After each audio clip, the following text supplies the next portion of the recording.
now under complete control.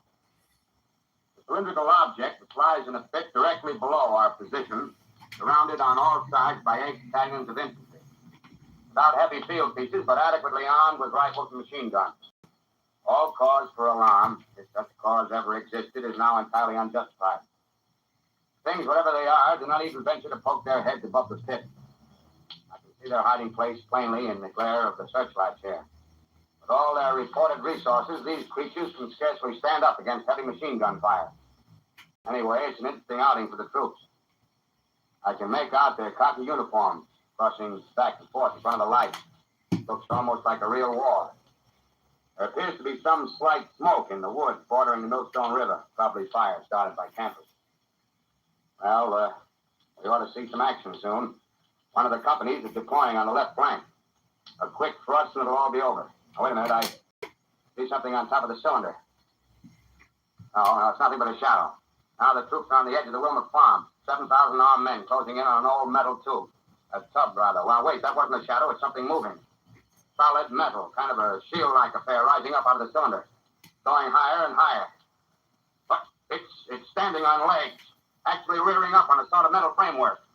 Now it's reaching above the trees and the searchlights are on it. Hold on.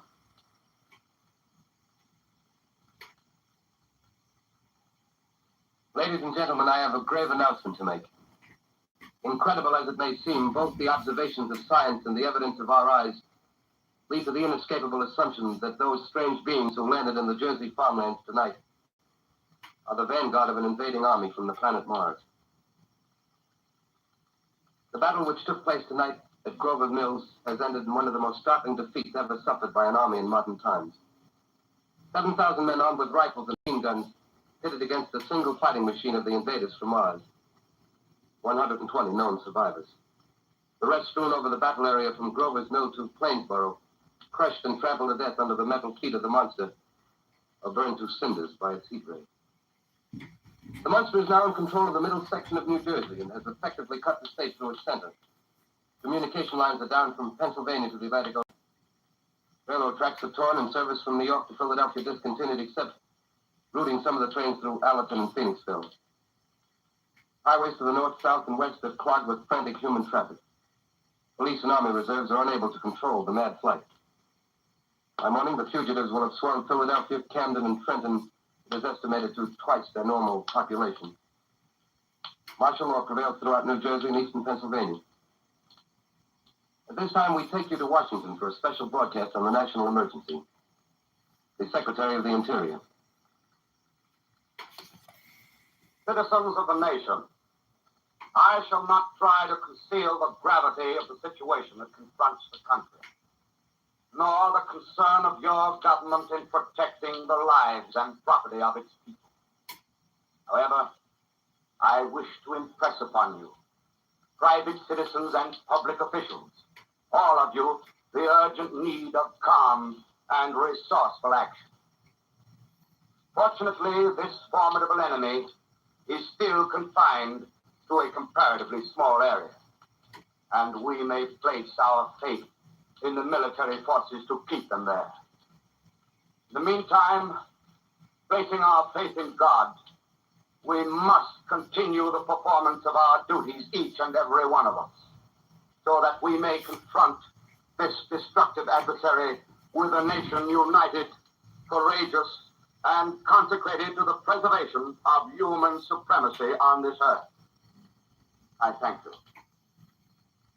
You have just heard the Secretary of the Interior speaking from Washington. Bulletins too numerous to read are piling up in the studio here. We're informed that the central portion of New Jersey is blacked out from radio communication due to the effect of the heat ray upon power lines and electrical equipment. Here's a special bullet from New York. Cables have been received from English, French, and German scientific bodies offering assistance. Astronomers report continued gas outbursts at regular intervals on the planet Mars.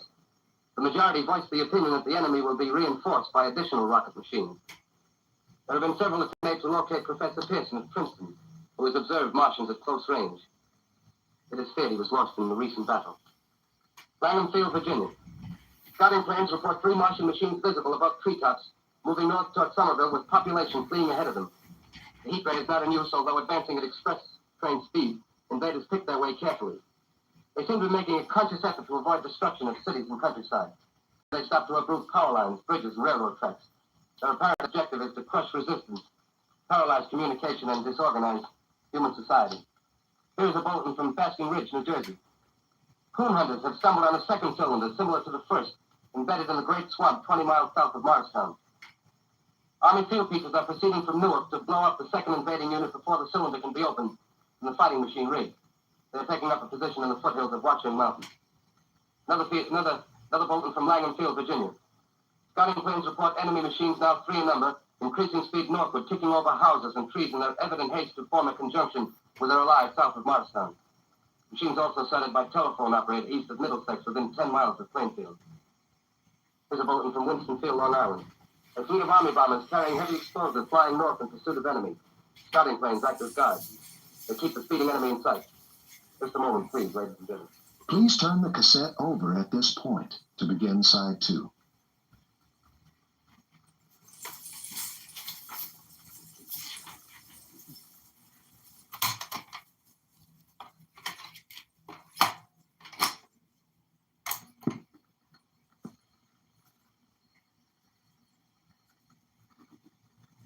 We've run special wires to the artillery line and adjacent villages to give you direct reports from the zone of the advancing enemy. First, we take you to the battery of the 22nd Field Artillery, located in the Watchung Mountains. Range 32 meters. 32 meters. Protection 39 degrees. 39 degrees. Fire! 140 yards to the right, sir. Ship range 31 meters. 31 meters. Protection 37 degrees. 37 degrees. Fire! Hit, sir. What's the type of one of them? Yes, stop. The others are trying to repair it. Get the range. Ship's 30 meters. 30 meters. Protection 27 degrees. 27 degrees. Fire!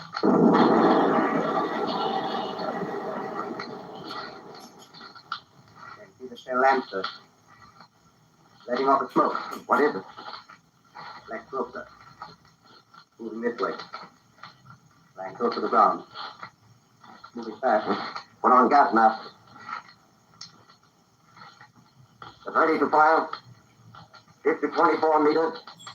24 meters. Protection 24 degrees. 24 degrees. Fire!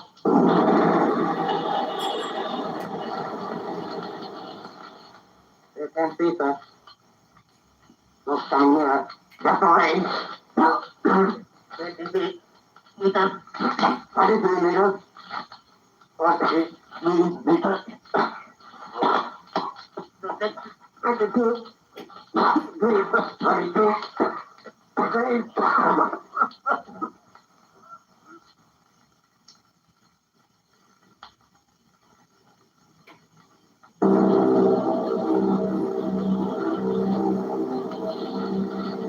Army bombing plane B-843 off Bayonne, New Jersey. Lieutenant Bolt, commanding 8 bombers, reporting to Commander Fairfax, Langham Field. This is Bolt reporting to Commander Fairfax, Langham Field. Enemy tripod machines now in sight. Reinforced by 3 machines from the Morristown cylinder. 6 altogether. 1 machine partially crippled. Believed hit by shell from Army gun in Watchung Mountains. Guns now appear silent. A heavy black fog hanging close to the earth of extreme density. Nature unknown. No sign of heat ray. Enemy now turns east, crossing Passaic River into the Jersey marshes. Another straddles the Pulaski Skyway. Evident objective is New York City. They're pushing down a high-tension power station. Machines are close together now, and we're ready to attack. Planes circling, ready to strike. 1,000 yards and we'll be over the first.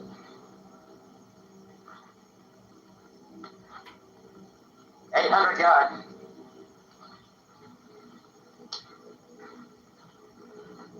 600.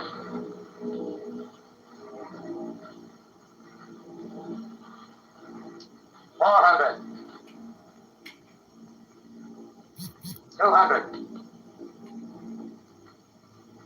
There they go. The giant arm raised. Green flash. Spraying us with flame. 2,000 feet. Engines are giving out. No chance to release bombs. Only one thing left. Drop on them, plane and all.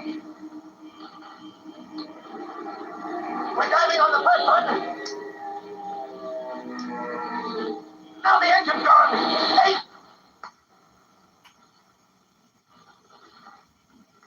This is Bayonne, New Jersey, calling Langham Field. This is Bayonne, New Jersey, calling Langham Field. Come in, please. Langham Field, go ahead. 8 Army bombers in engagement with enemy tripod machines over Jersey Flats. Engines incapacitated by heat ray. All crashed. One enemy machine destroyed. Enemy now discharging heavy black smoke in direction of... This is Newark, New Jersey. This is Newark, New Jersey. Warning. Poisonous black smoke pouring in from Jersey marshes. Reaches South Street. Gas mask useless. Earth populations move into open spaces. Automobiles use routes 7, 23, 24. Avoid congested areas. Smoke now spreading over Raymond Boulevard.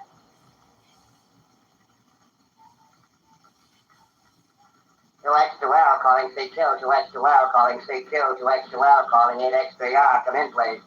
This is 8X3R coming back at 2X2L. How's reception? How's reception? Okay, please. Where are you, 8X3R? What's the matter? Where are you?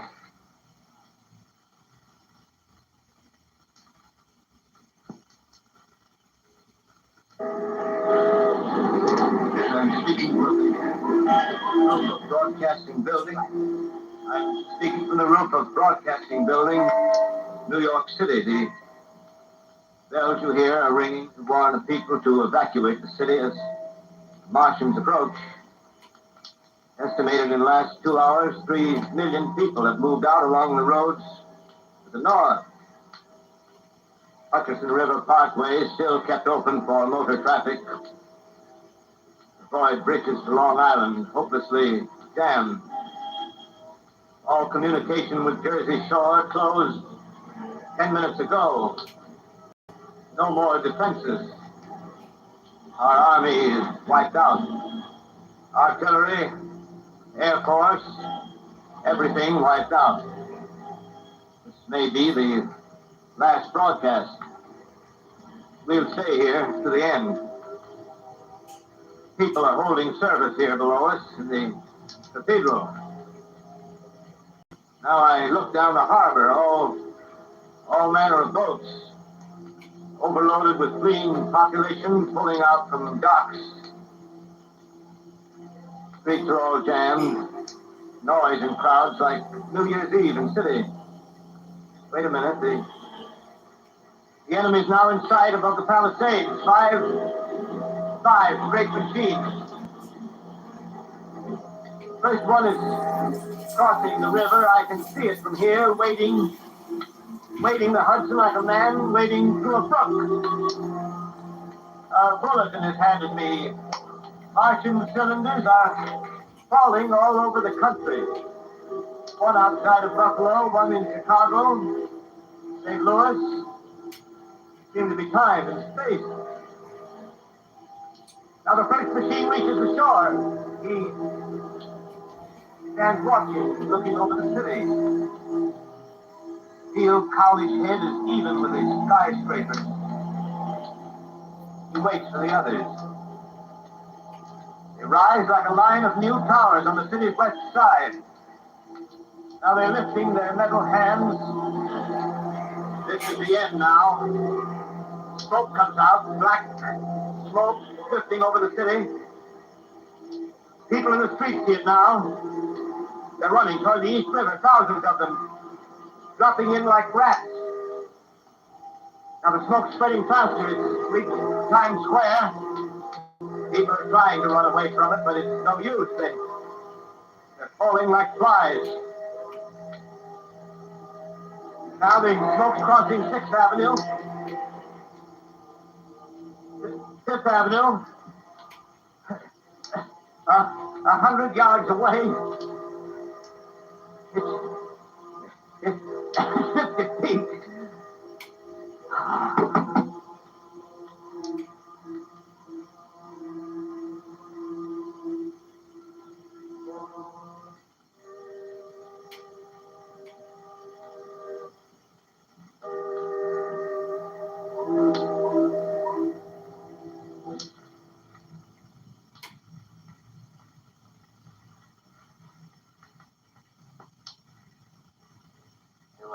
X2L calling CQ.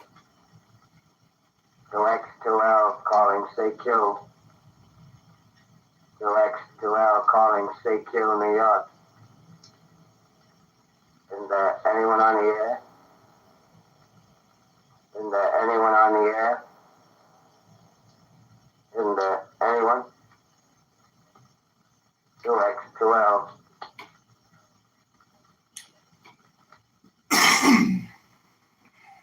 You are listening to a CBS presentation of Orson Welles and the Mercury Theater on the Air in an original dramatization of The War of the Worlds by H.G. Wells. The performance will continue after a brief intermission. This is the Columbia Broadcasting System. The War of the Worlds by H.G. Wells, starring Orson Welles and the Mercury Theater on the Air.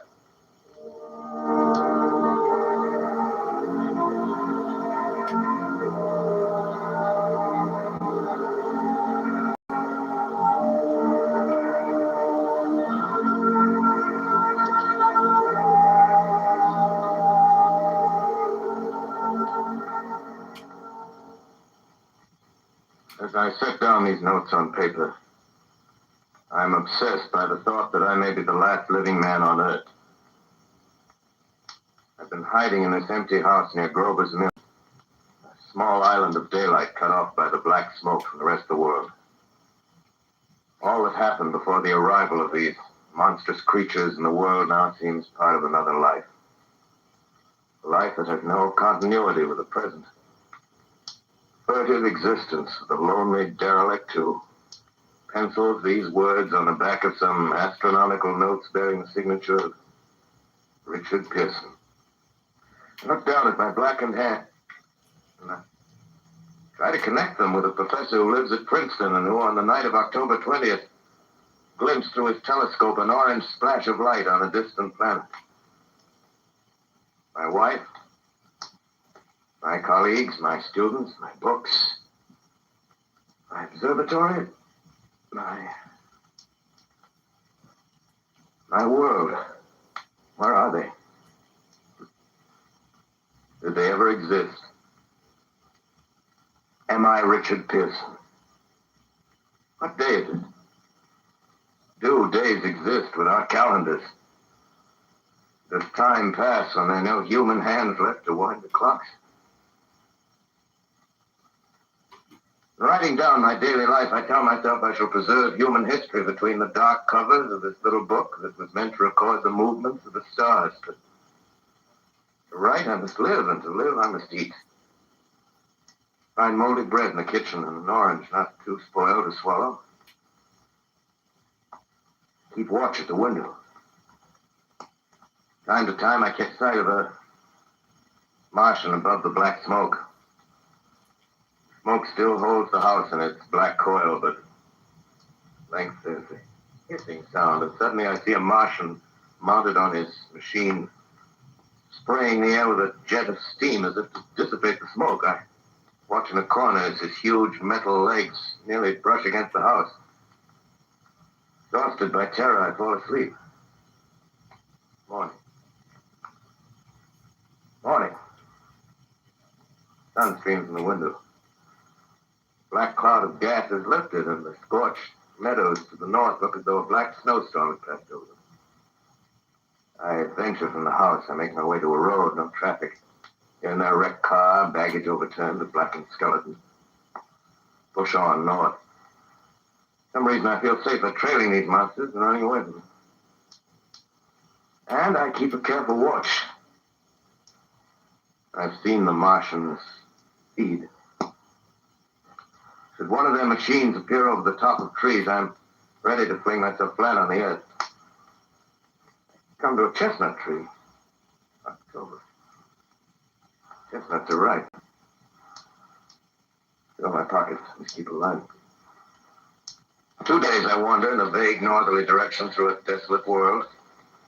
Finally, I notice a living creature. A small red squirrel in a beech tree. I stare at him and wonder. He stares back at me. I believe at that moment the animal and I shared the same emotion.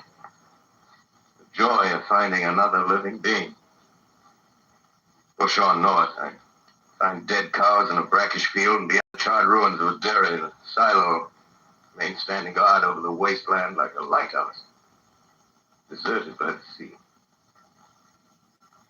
Astride the silo perches a weathercock. The arrow points north. North. Next day I come to a city. City vaguely familiar in its contours, yet its buildings strangely dwarfed and leveled off as if a giant had sliced off its highest towers with a capricious sweep of his hand. Reached the outskirts, I found Newark. Newark, undemolished but humbled by some whim of the advancing Martians. Presently, with an odd feeling of being watched, I caught sight of something crouching in a doorway. I made a step for it and it rose up and became a man. A man armed with a large knife. Stop! Where did you come from? I come from many places. A long time ago, from Princeton. Princeton, huh? That's near Grover's Mill. Yes. Grover's Mill. There's no food here. This is my country. All this end of town down the river. There's only food for one. Which way are you going? I don't know. I guess I'm looking for people. Hey, what was that? You hear something just then? No, only a bird. A live bird. Get to know that birds have shadows these days. Hey, we're in the open here. Let's crawl in this doorway here and talk. Have you seen any Martians? No. They're going to New York. Night, the sky's alive with their lights, just as if people were still living in it. By daylight, you can't see them. 5 days ago, a couple of them carried something big across the flats from the airport. I think they're learning how to fly. Fly. Yeah, fly. It's all over with humanity. Stranger, it's still you and I. 2 of us left. Yeah. They got themselves in solid. They wrecked the greatest country in the world. Those green stars, they're probably falling somewhere every night. They've only lost one machine. There isn't anything to do. We're done. We're licked. Where were you? You're in a uniform. Yeah, what's left of it. I was in the militia. National Guard. That's good. There wasn't any war.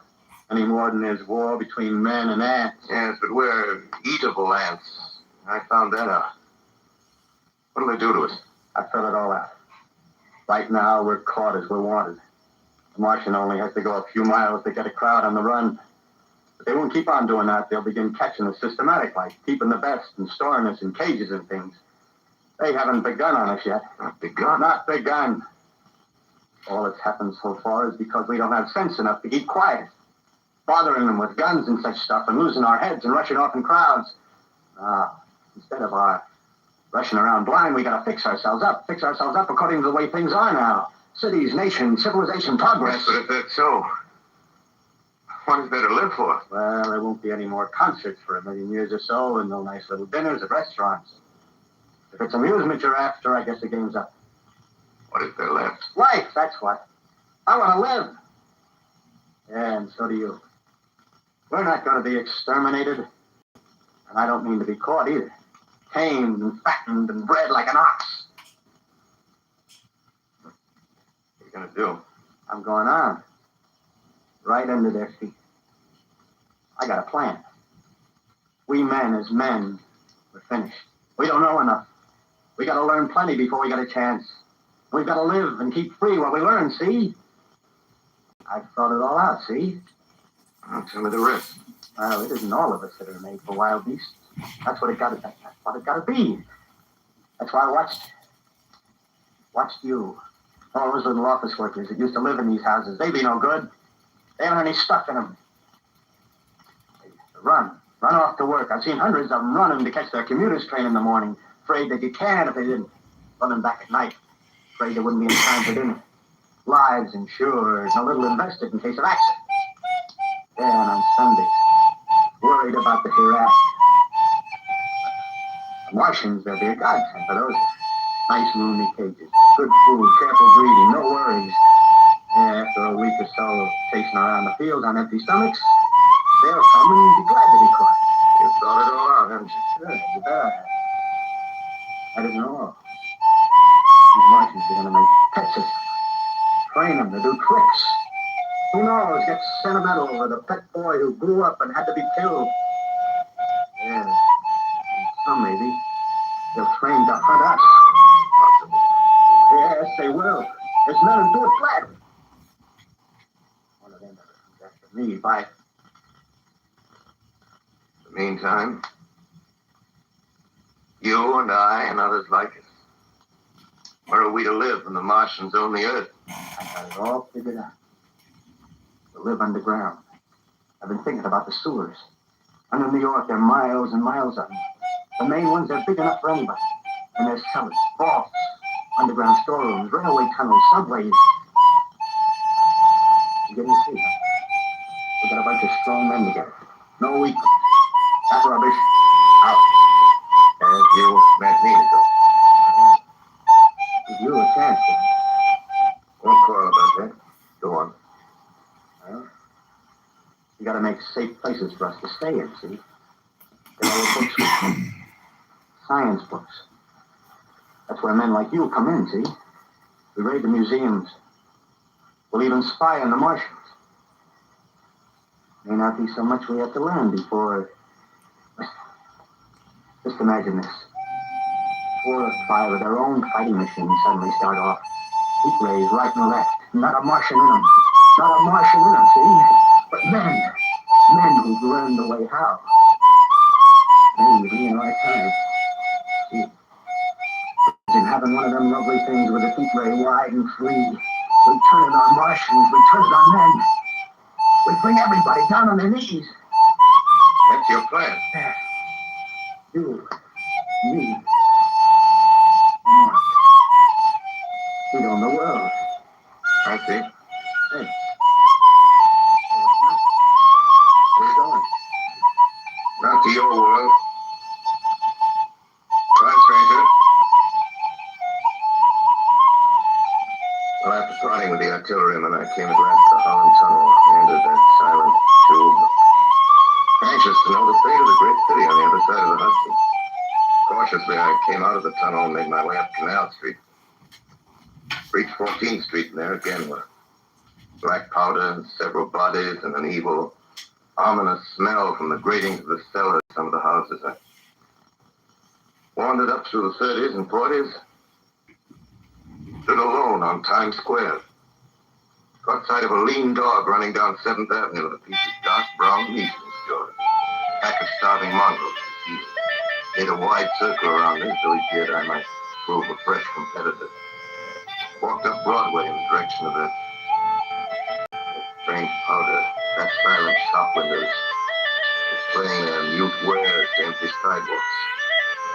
Past the Capitol Theater, silent, dark. Past the shooting gallery where a row of empty guns faced an arrested line of wood ducks. Near Columbus Circle, I noticed models of 1939 motor cars in the showrooms facing empty streets. Over the top of the General Motors building, I watched a flock of black birds circling in the sky. Hurried on. Suddenly, I caught sight of the hood of a Martian machine, standing somewhere in Central Park, gleaming in the late afternoon sun. And same idea.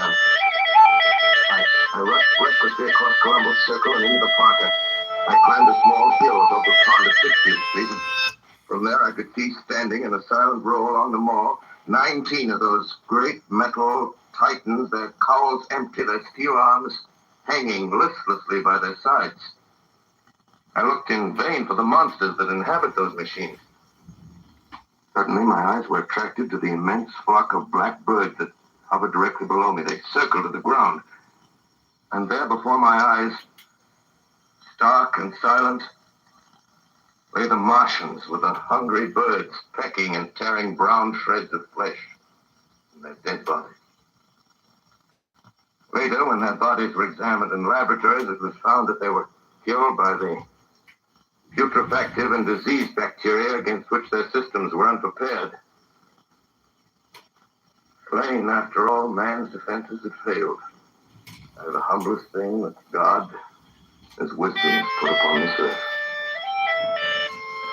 Before the cylinder fell, there was a general persuasion that through all the deep of space, no life existed beyond the petty surface of our minute sphere.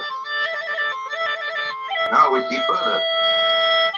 Dim and wonderful is the vision I conjured up in my mind of life spreading slowly from this little seedbed of the solar system throughout the inanimate vastnesses of sidereal space. But a remote dream, maybe that the destruction of the Martians is only a reprieve to them and not to us. The future ordained for us.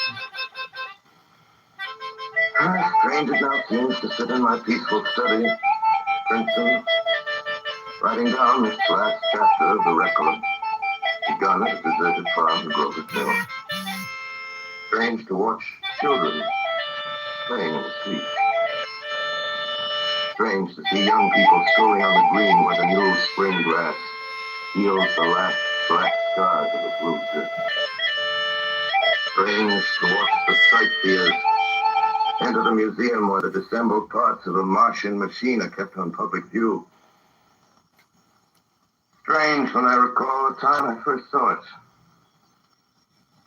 Bright and clean cut, hard and silent under the dawn of that last great day.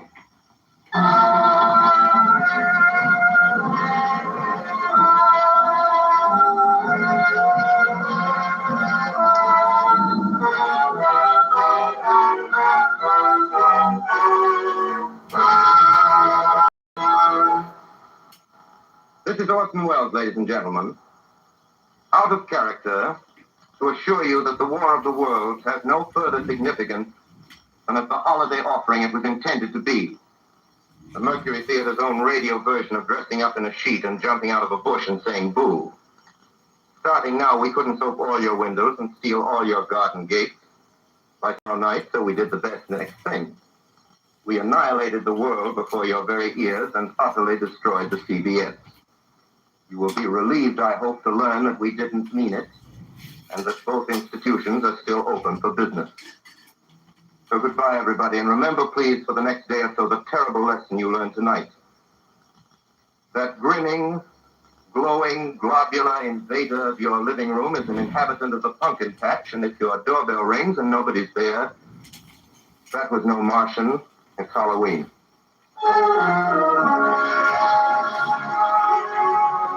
Tonight, the Columbia Broadcasting System and its affiliated stations coast to coast has brought you The War of the World by H.G. Wells, the 17th in its weekly series of dramatic broadcasts featuring Orson Welles and the Mercury Theater on the air.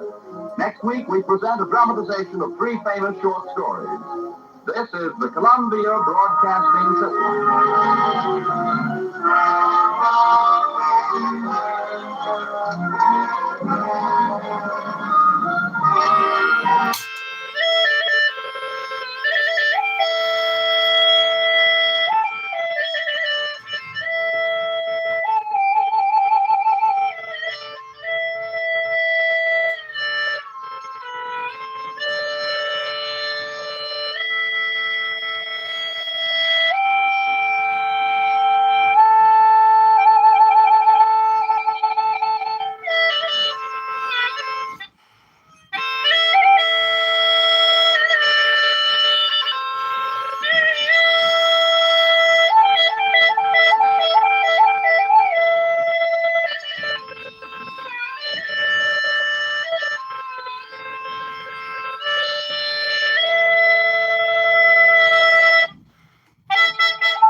had one lesson.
Never had one lesson.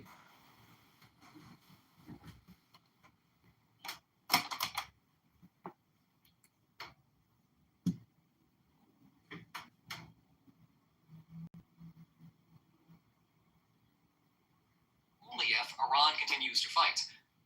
That would basically have the inverse effect of a peace subsidy, shrinking the bargaining range, and under most circumstances, failing to smooth over the bargaining frictions.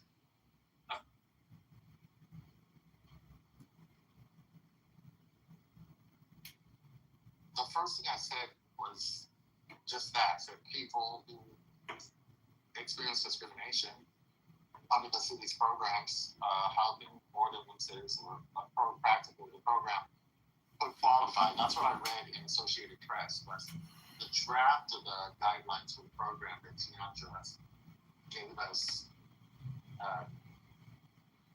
says that to qualify, you have to be Black. Wait, the report? No, the guideline for the program itself. So the city of Evanston published its guidelines for the programming. Section 4 of that document states the terms for eligibility, and one of those terms is race, Black. Yeah, Black race of the person you descend from, correct?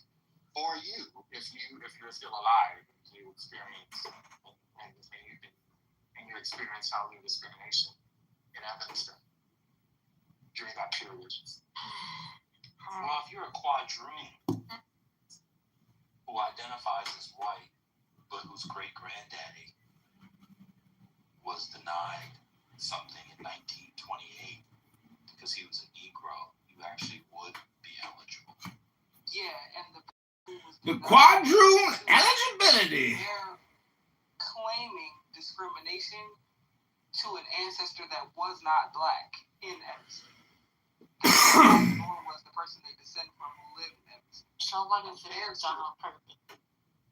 Well, what kind of discrimination were they claiming? Jewish? I don't know. It wasn't in the report. It just said they claimed that the reason they didn't qualify is because of race.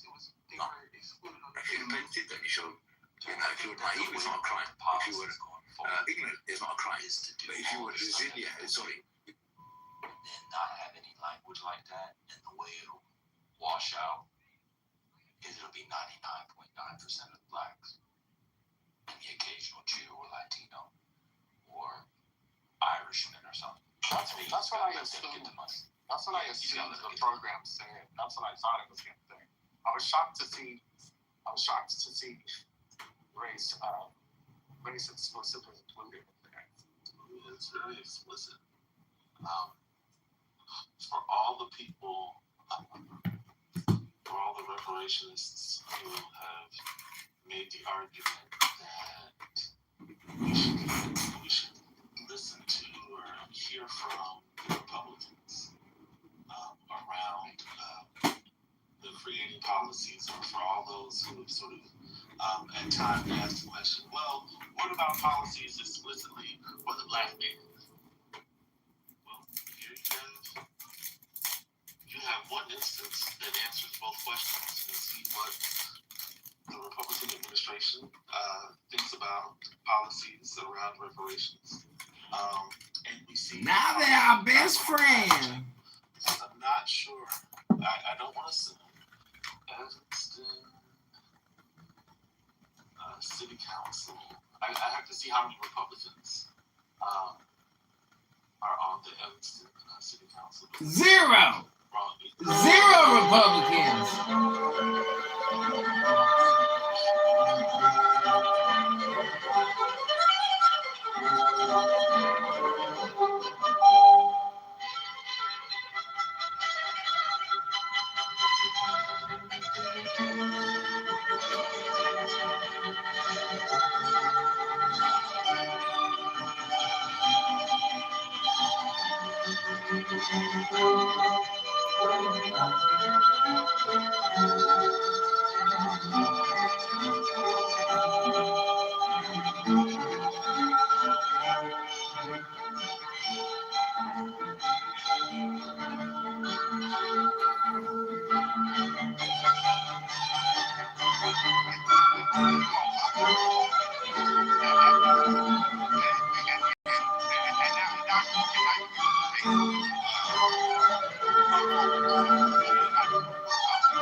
But not yet.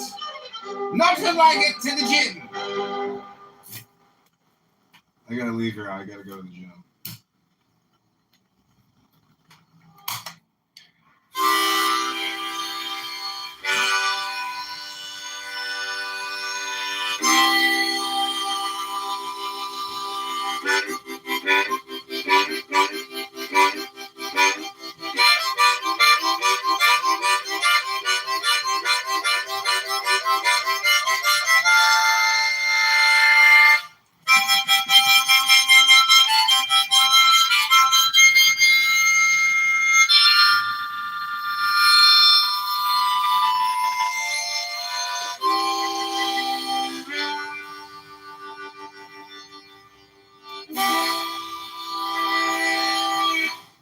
Never had one lesson.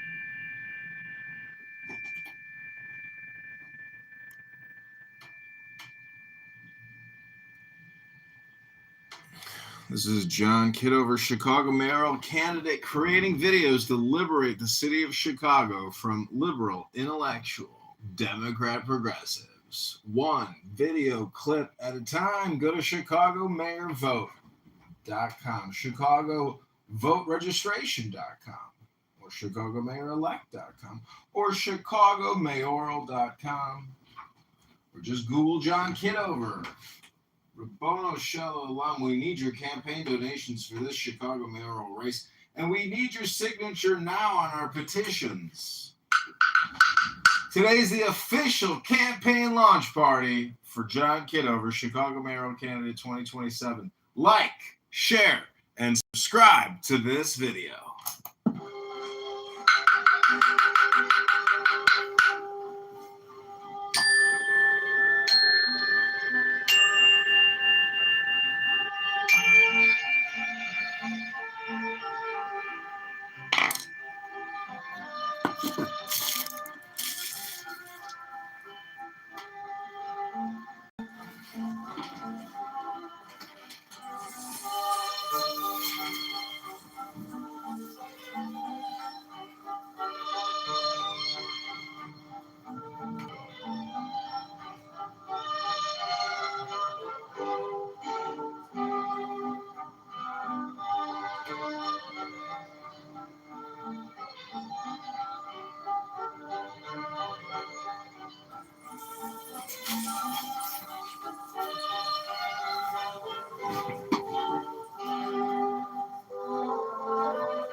¿Eres tu maestro? Sí, soy un maestro.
You're like, what's this guy doing?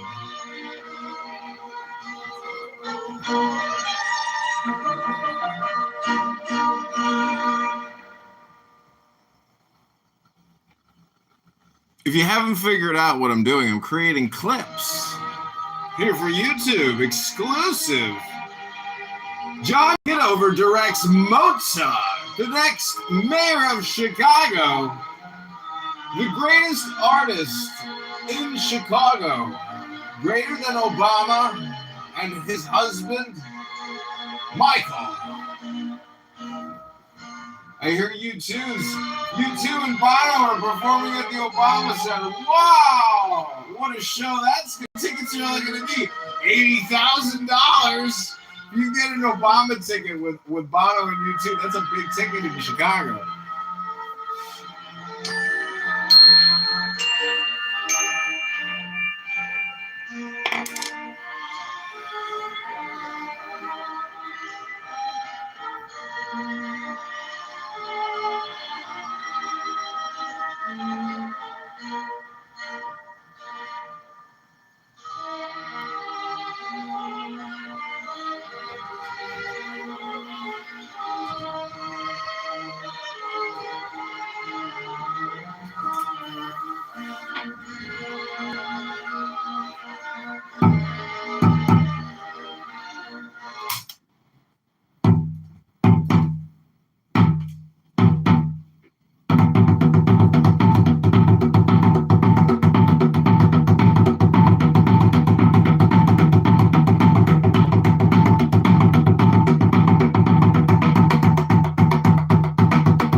World famous Paganini.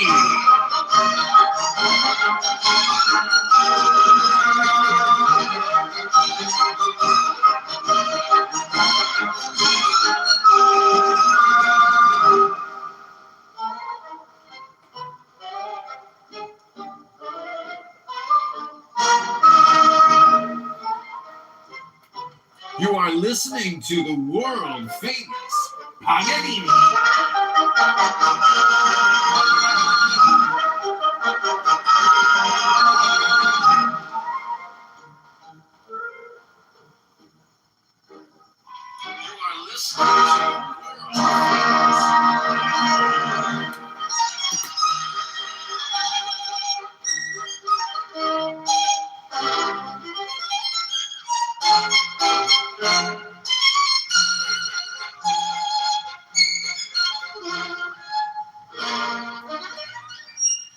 You are listening to the world famous Paganini.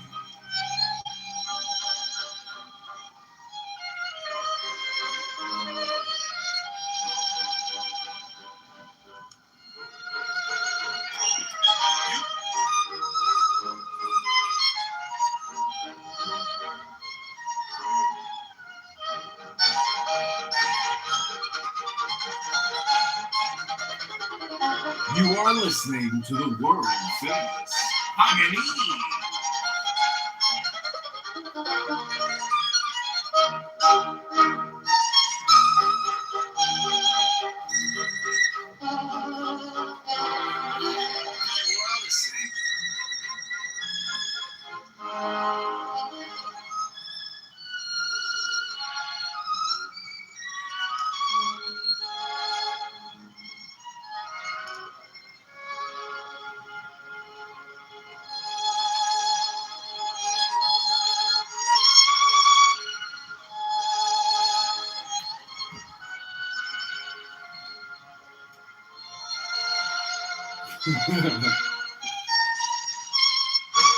It's true, they're building all these AI data centers for people like me.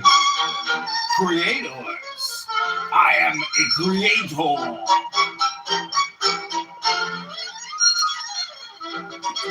You are listening to the world famous Paganini.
My friend.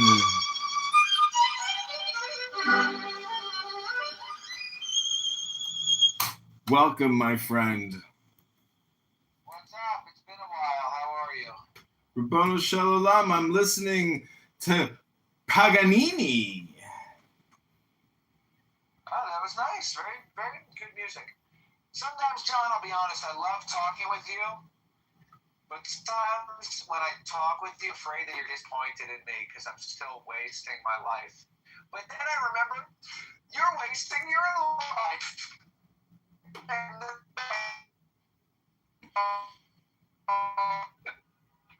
Hello? You're in the Matrix, my friend. I heard something about that you're a waste of life and that you're disappointed in yourself. Sorry, you were in the Matrix. I couldn't hear you, my friend. What were you saying about your disappointing life? I said, sometimes when I said I love talking with you, but sometimes when I talk with you, I'm afraid that you're going to be disappointed in me because I'm still wasting my life. Oh, that's just Then I remember.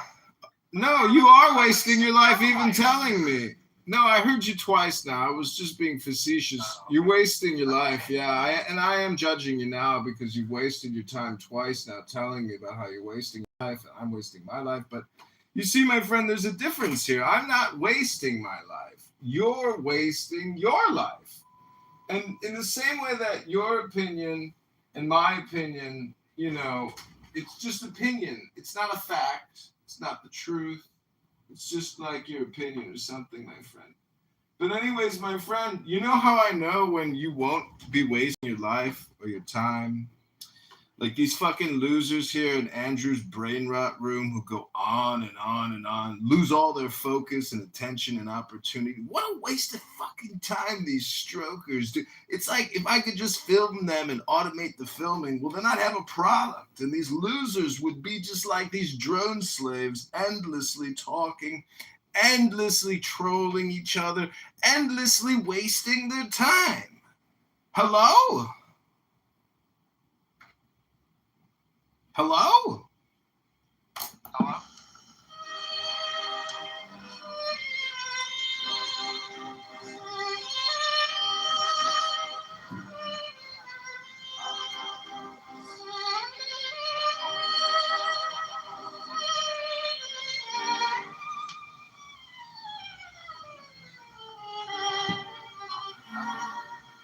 Hello?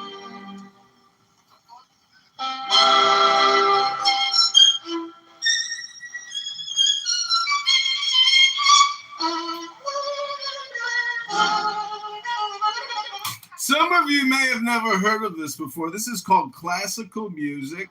It's Paganini. It's better than listening to you all run your fucking mouths all day. Take a zipper and just put it over that fucking mouth.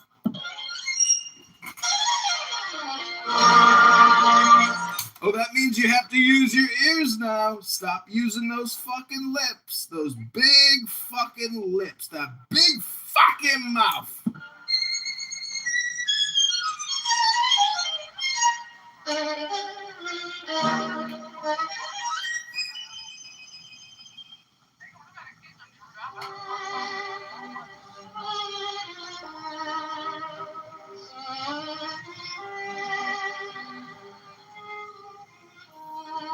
Why did she kick?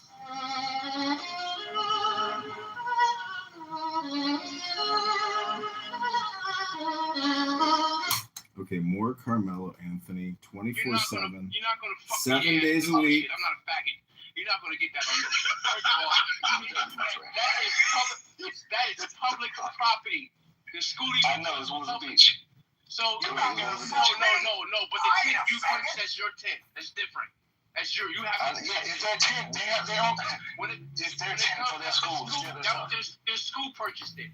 Okay, it's not private. It's not a private event. This is one thing. You do know that the coaches said that he's supposed to be on the tent, right? You do understand that everyone said he's supposed to be on the tent, right? Including the No, he wasn't supposed to be on the tent. It's not. Yes, he did know. They're saying something to him. He wasn't supposed to be under there. School. Robert. Okay, all right. Look up Robert Starr. Just look at his testimony, and it goes into detail about that. As well as Tiffany. As well as Tiffany Whitfield, who also said the same thing. She's a trainer, and this is part of the case. Y'all don't care about facts. Y'all like y'all. Wait a second. No, we do. Wait a second. Just wait a second. It's true. That's what Austin's coach testified. He also was feeling massive guilt for not being there. Do you remember that part? Because he wasn't there. Okay, so hold on. There's a part 2 to that. Are you guys still crying about the Carmelo Anthony verdict? Did you shut the fuck up and get off my stage, you cocksucking faggot? Get off the fucking stage. My friend, my ass, man. So the second part was, there is obvious, would you agree that there's an incentive for him to say that kids don't go under each other's tents? Yes or no? Just that it's an incentive. Not that it's true or false, just that it's an incentive. I don't see any influence in such a thing. You're a dishonest dude. All right, I'm just gonna keep going though. You are a dishonest interlocutor. You don't have to agree. You don't have to agree. But I think the honest interlocutors here, okay, would say that even if it's a slight possibility, there's a large incentive for that coach to testify that thing because they don't go under each other's tent. Because what the coach really testified, he said the complete opposite. It's organized chaos. He says it's common for kids to go under each tents. He also said, or there was another witness that said, yeah, I've even been under the memorial tent before. We've all under the tents before. But now, you could also agree that does he have an incentive because he's Carmelo's? Yeah, sure, of course.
agreed to their prohibition on homosexuality.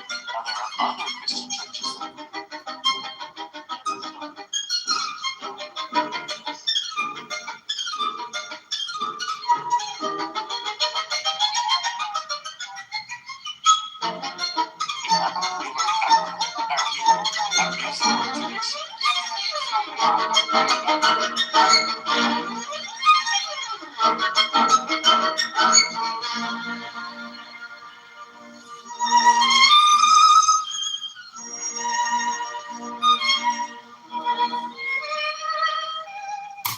My friend.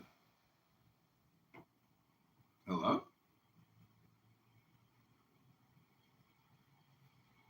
Hello?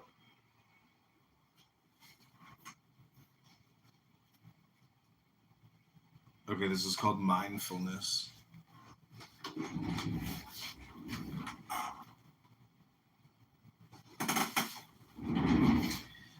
Mindfulness is the path to immortality. Negligence is the path to death. The vigilant will never die, whereas the negligent are the living dead. With this understanding, the wise, having developed a high degree of mindfulness, rejoice in mindfulness, delighting in the domain of the noble ones. These awakened ones, dedicated to meditation, striving actively and vigorously, attain nirvana, the ultimate serenity, the ultimate security, the fame and fortune of the man who is vigorous, aware, unsullied, acting with consideration and restraint, become ever growing.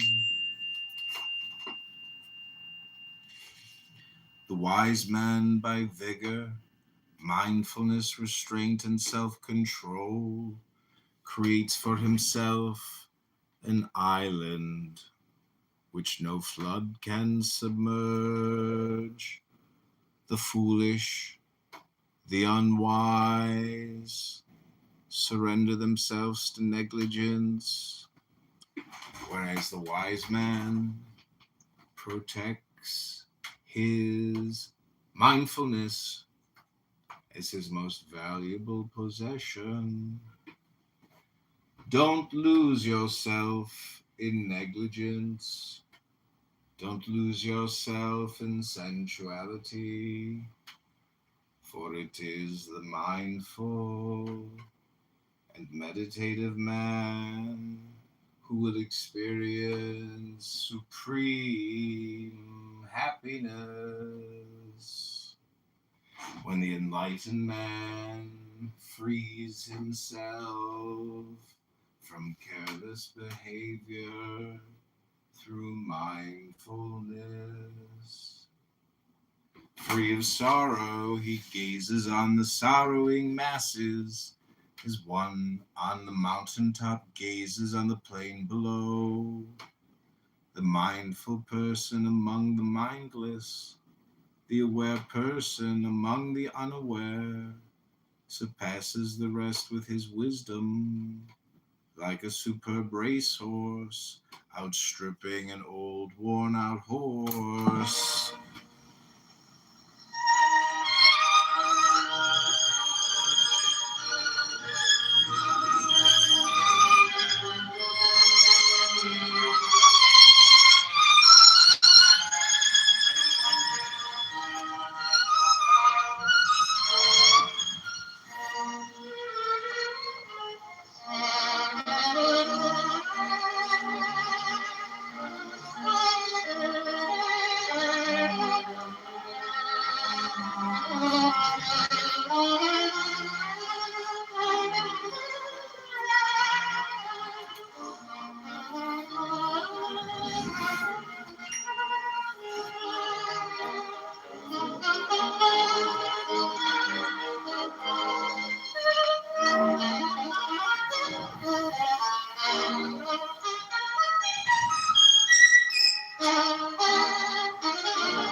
It's like if you don't support Trump, I mean, what baseball team are you rooting for?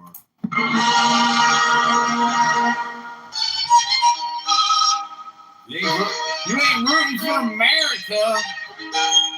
Let's get her done.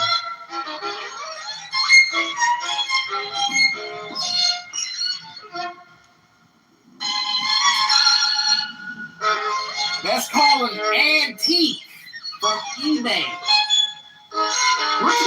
Where'd you get your Masonic apron, John? eBay.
did. We dropped them on first day. So we dropped the second round before we killed the early conversations with the shit to lead alcoholic photos.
Bravo! Never had one lesson.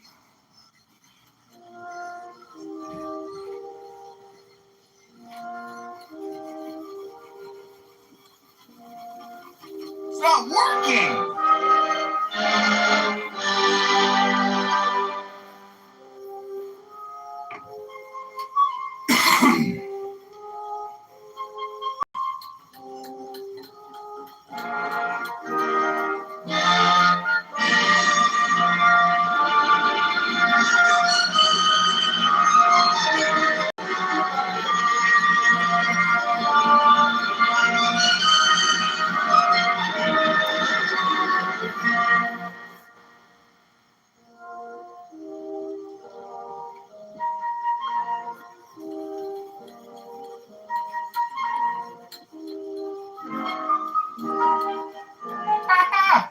Never had one lesson. Most successful classical musician on YouTube today. He doesn't even play. He's so good.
Keep the hits coming. That's what they say. Keep them coming.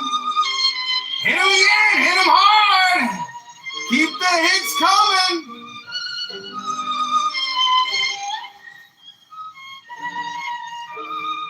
The music magazines always ask me, John, how do you stay successful in music? I say you got to keep the hits coming. It's not easy to stay relevant these days. All the best music's already been made.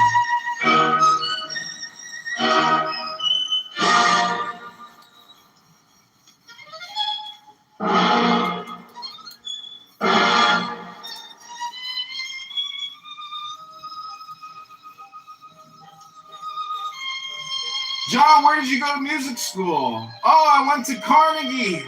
Or what's the famous one called?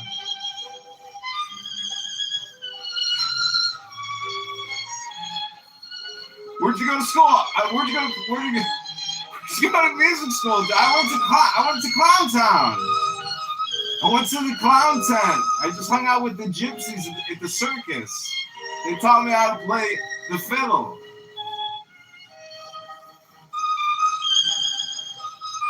I went to music school at Carnegie Mellon.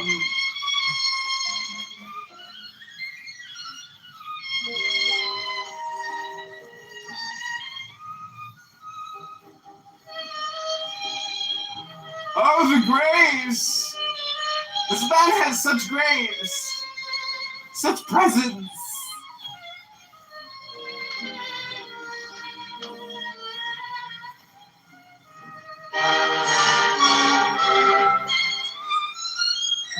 John, you're not even playing.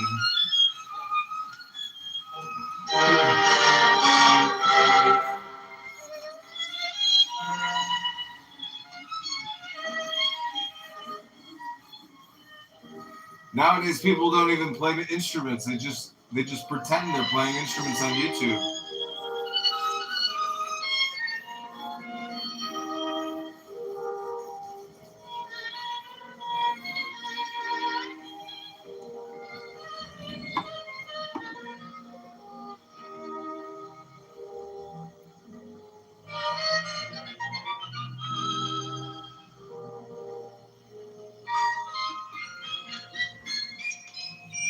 You are listening to the world-famous Paganini, performed by Chicago mayoral candidate John Kitover, running in the February 23rd, 2027 Chicago mayoral race. Go to ChicagoMayorVote.com. Go to ChicagoMayorElect.com. ChicagoVoteRegistration.com. ChicagoMayoral.com. JohnKitoverChicago.com. Like this video, share and subscribe. Together we will liberate Chicago from the Democrat, liberal, communist, progressive liars, the fraudsters, the scammers. Turns out you can't be racist. It's against the law. Reparations was a scam. You can't discriminate now. It's against the Constitution.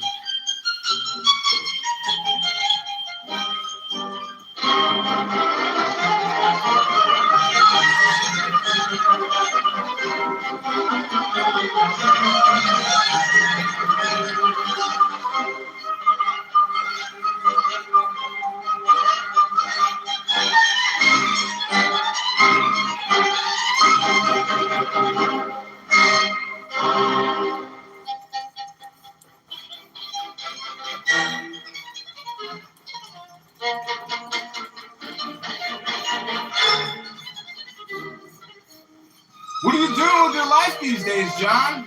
Oh, I pretend to play the fiddle on YouTube. That's awesome. I love that for you. It's a living.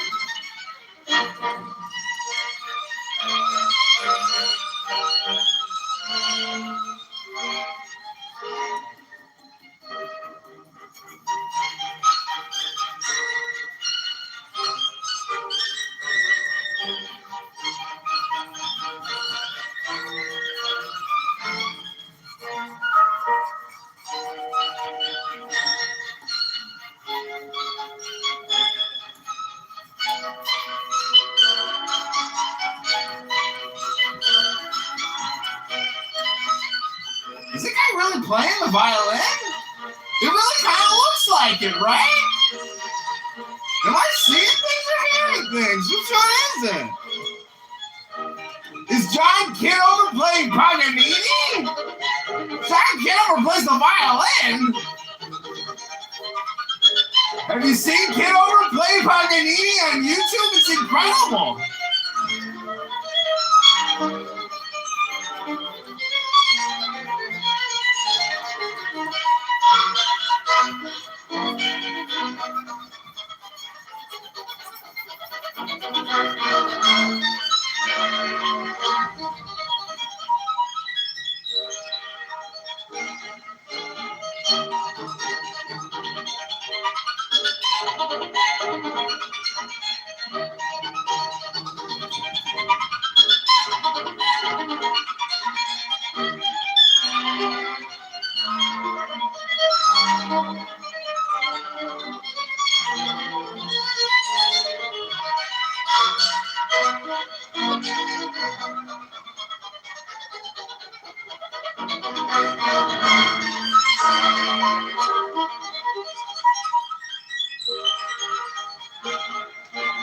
Your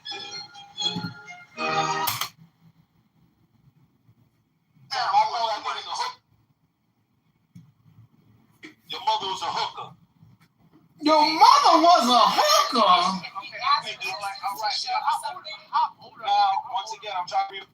This is what I need. Like everybody else, I'll be giving grace to. Let him read, and please do not talk to him while you're reading it, bro. Just read it. Okay, and then you have another one in Killeen. A jury found Staff Sergeant Marlon Beast not guilty of murder in 2025 after he shot and killed the man during an altercation.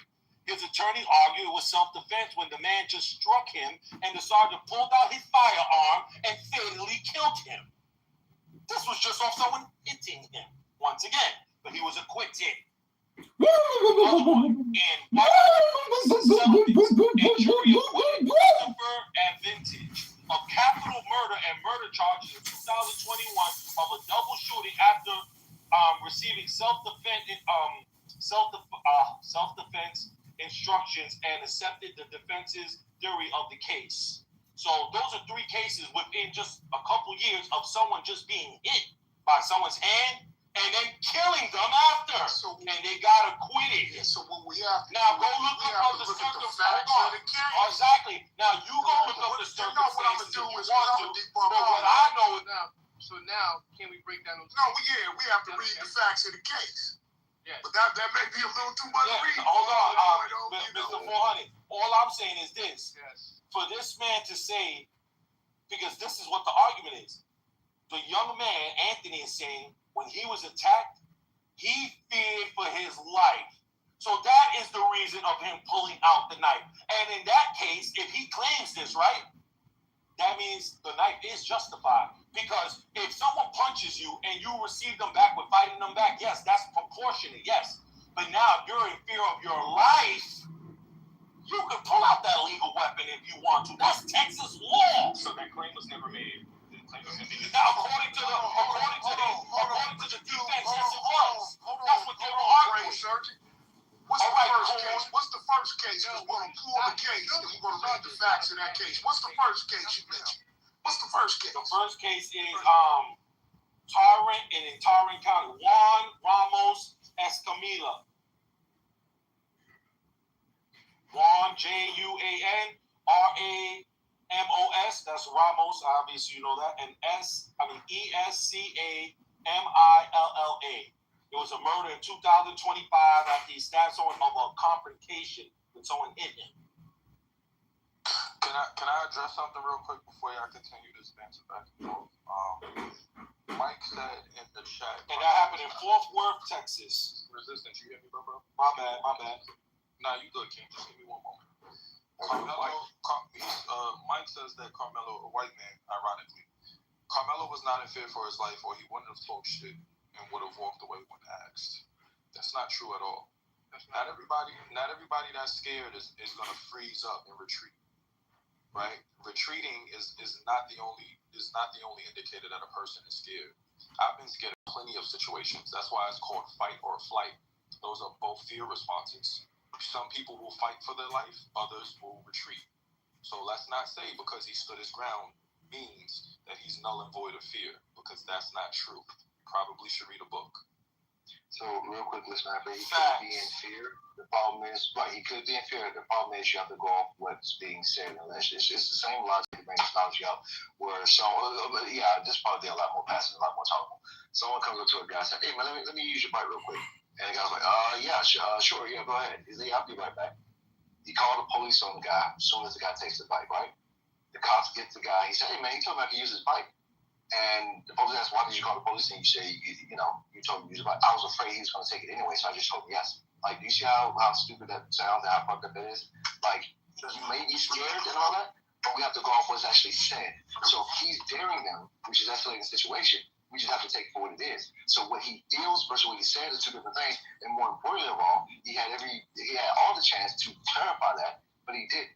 So this whole idea that we have to give him grace, he didn't even give enough the grace to give clarity on what he really felt during that time. So yeah, it's a weekend affair. I got you. And everybody's saying, the whole retreat argument. There's no duty to retreat in Texas. That's one. So that's not a key indicator of whether he was scared or not. And there's something that's called deterring statements. People sometimes say stuff to deter you from doing anything. If I look like I want to meet you with the same aggression that you're meeting me with, sometimes it will deter you because you're like, oh, this person is not scared. You understand what I'm saying? So, no, he didn't outright say, yo, I'm going to kill you if you touch me. He said, touch me, and you'll find out. There's no duty to retreat, so he's well within his right to respond that way. Can I give you all the details? Someone's smart in here right now. Can I give you all the details of the Fort Worth case if y'all like to hear it? So I looked it up. So the one that he brought up was John Ramos and Augustine Pineda. This is July 31st, 2023. I can give you guys the blow by blow, but pretty much John stabbed his friend Pineda one time and he died. They say Pineda was aggressive, he was drunk, he was wilding out. Juan's kids and wife were there, and he kept just wilding, and he attacked him. And he stabbed him one time with his pocket knife in the abdomen, and he bled out and died. So the defense made sounds very similar to this case. No. The dude beat the shit out of him. You wasn't beating the shit out of him. It don't say that. You're making things up. His wife. He's trying to make it seem like Anthony was getting jumped. You believe that resistance? You believe Anthony was getting jumped? By those white boys? Absolutely. But y'all allowed him to finish the quote. I'll quote exactly. According to the defense, Pineda was drunk, violent, and lunged at Escamilla. But before that, Pineda was beating Escamilla's wife. Yeah, he did. He had jumped on the man's wife and was beating the man's wife up. So in other words, it's not the same. Okay, gotcha. It's not the same. And he said he stabbed him one time. It's something, he's wilding out drunk. So he stabbed him. It is the same. Beating his wife got nothing to do with him. What that got to do with him? We shouldn't entertain resistance. Yeah, I am serious. Don't do it. Don't, please. He's a troll. His brain is for real. No, the only troll here is you because you're another coon. Well, anyway. Other minds, y'all just help me out, man. I don't sit there and just put that person that's going to keep on interrupting the conversation. All right, got you. Hey, resistance. Let's try to keep it on a conversation and not make personal attacks. Now, if somebody says something about you, I'll let it rock. But if you but he just did this on me. What do you got? Selective hearing? Listen, bro. I need you to calm down. I'm just talking to you as a man, bro. I got no problem with you, brother. I'm just saying, but he did insult me first. That's why I called him that. I'm not getting this. I got you. So listen, fellas, don't throw stones and hide your hands. If you say something to him, he say something back. You know what I'm saying? Let's just be men and have a civil conversation, please. Also, in most states in the state of Texas, you are allowed to use force to defend other people.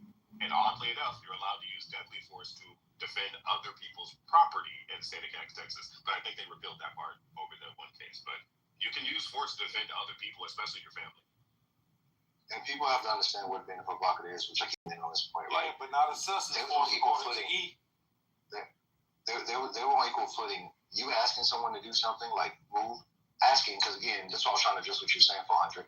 If he said you better move or else, you're right, that would be a threat. For sure, I would take that as a threat. I know other people said no, I would. But someone said you better move just by itself, that sounds like a threat. So I think it's reasonable to accept that as a threat. The problem is, that's not what alleged happened in this case. That's the issue. So when you guys frame this a certain way, I can't defend it because you frame it in a way that's indefensible. The problem is, you need to go off the facts that the case was alleged. This is why people consider him an aggressor. It was never framed that they just came him in a fashion the way he needs to defend himself. It seemed like they came to him in a fashion to where they just wanted to iterate their grievances. Hey, could you please leave out 10? Could you leave out 10? They ain't got to say please. Hey, we need you to move, man. Like, you're not here. This is our shit, right? He turned it up by saying, you pussies ain't gonna do nothing. Touch me and see what happened. I dare you to touch me, XYZ. Some of the sort. That is the escalation. That's the propagation, right?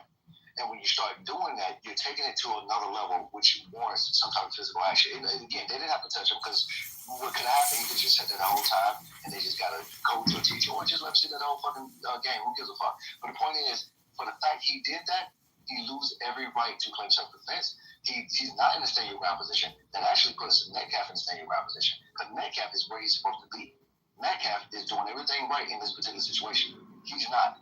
So the bottom line is, this boy don't have it in y'all at this point. This is the part that I'm arguing with, because you're wrong. I understand you guys believe that. The problem is the case. That's the point. You're believing the is prosecutor. wrong. Say that, and you believe the prosecutor, because the defense did push that up as an argument, saying that they told him you better leave or else. I didn't finish. It's in the I'm reading it here though. You're lying. The problem is the evidence doesn't support that. Yeah, but that's one thing has nothing to do with that. You're saying that wasn't an argument. But you're wrong. The problem, I got you. The problem of the matter is, and this is definitely why I was very unwise for him to do what he did. You're by yourself. You don't have no one on your side. If it was my son, if it was me, I would have fucking left. It's called risk assessment. Hey, can I even win this situation? I cannot beat these boys. I cannot do anything to them. I'm by myself. I don't have my coach or nothing. The best option was to leave. Now again, you have to leave. Yeah, it's not what he had to do. What's the most logical thing to do? Like this is why we get fucked up in a lot of cases, because we just pick the dumbest option. Like, hey, option A, leave and mitigate the situation. Option D, escalate, challenge these motherfuckers. Let me challenge them and go grab a knife and challenge them again to touch me again. This is fucking dumb. We need to stop this. We have to. My intuition tells me you guys are arguing with resistance who isn't even black. You sound like Puerto Rican or something. Something from upper New York. You or see some what I'm New York saying? So area why or can't something I like attack that? her now? Why can't I call her a dumb monkey that she is? Because she thinks she knows my race. You're not black. Are you black? You're not black, bitch. You look like a white girl. I'm a bitch. You see that? He got mad, guys, because I just figured it out. He's not black. Yeah,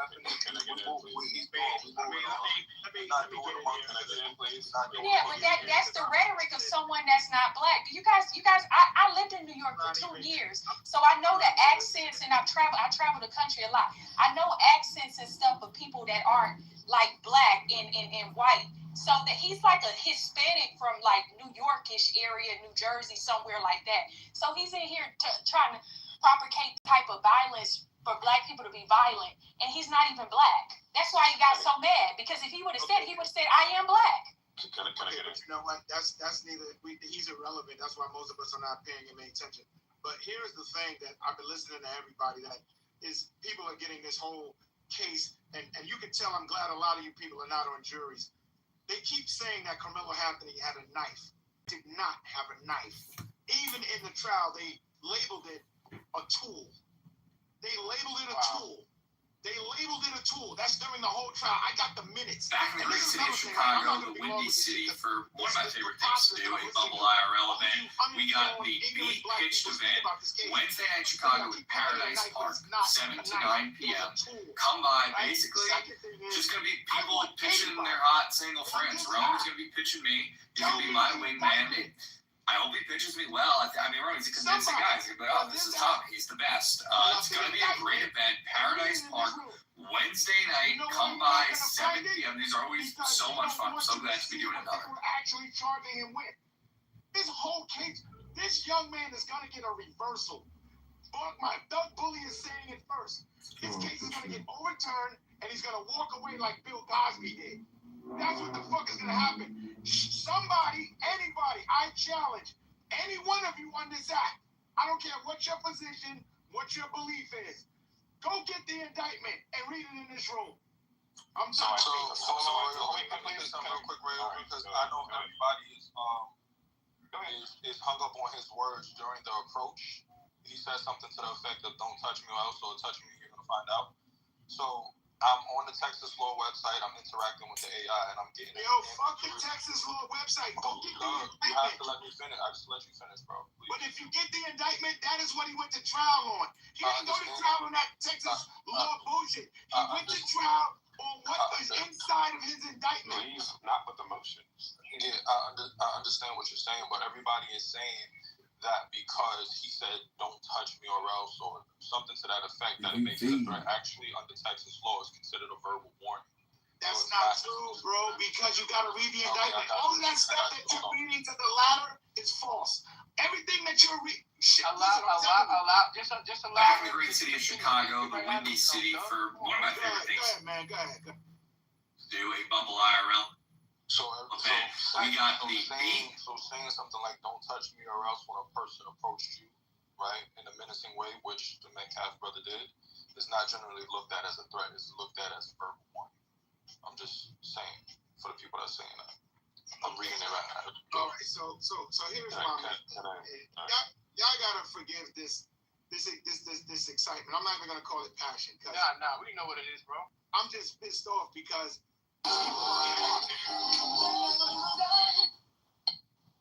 people are actually uninformed.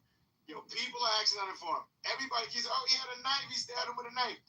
And if you actually read the indictment, I haven't even read the indictment yet. I want to read it.